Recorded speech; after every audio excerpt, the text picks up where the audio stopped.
আমি এতটাই স্পেশাল যে মানুষ তাদের সময় বের করে আমার নামে নিন্দা করে। আসসালামু আলাইকুম, সবাই কেমন আছেন? আলহামদুলিল্লাহ ভালো আছি। রেডি টেডি হয়ে নিচে নেমে দাঁড়িয়ে আছি অনেক সময় ধরে। মাই ডিয়ার হাব্বির আসতে অনেক লেট হচ্ছে। অপেক্ষা যে কতটা কষ্ট এটা যে অপেক্ষা করে সে জানে।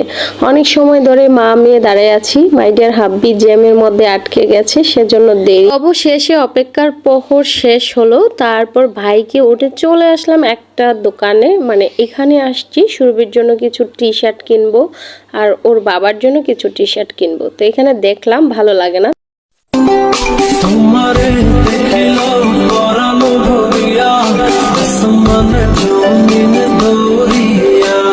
এবার খাওয়া দাওয়ার পালা। এখন আমরা খাবো। তো আজকে আমরা নিয়েছিলাম কাচ্চি বিরিয়ানি, কারণ কাচ্চি বিরিয়ানি আমাদের মা মেয়ের দুজনেরই অনেক বেশি পছন্দ।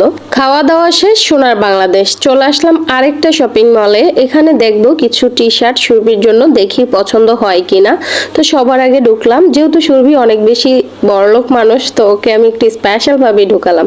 তারপরে দেখতেছিলাম কিছু টি শার্ট, তো ভাইয়া বার করে আমাদেরকে দেখাচ্ছে। এই শোরুমটার ভিতরে এত বেশি ডিজাইনেবল টি শার্ট ছিল, অনেক টি শার্ট ছিল, অনেক কালেকশন আমাদেরকে দেখাচ্ছে একের পর এক নামায় নামায়।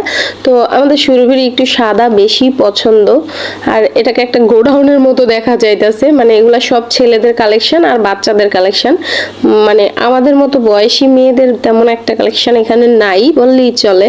তো অনেকগুলো টি শার্ট আমরা দেখলাম, দেখতে দেখতে কিছু টি শার্ট আমাদের পছন্দ হয়ে গেছে। তো এখান থেকে আমি বেশি না, জাস্ট 5টা টি শার্ট কিনে নিলাম। আর এগুলো একটু দেখতেছিলাম, এগুলো ছোটবেলায় সুরভিকে আমি অনেক বেশি পড়াইতাম, তো দেখা ভালো লাগতেছিল, এই জন্য আমি একটু ভিডিওতে নিয়ে নিলাম। আসলে এগুলা কিছুই কিনে নেই। এই যে জিন্সের গুলো আমি বেশি সুরভিরে পড়াইতাম ছোটবেলায়।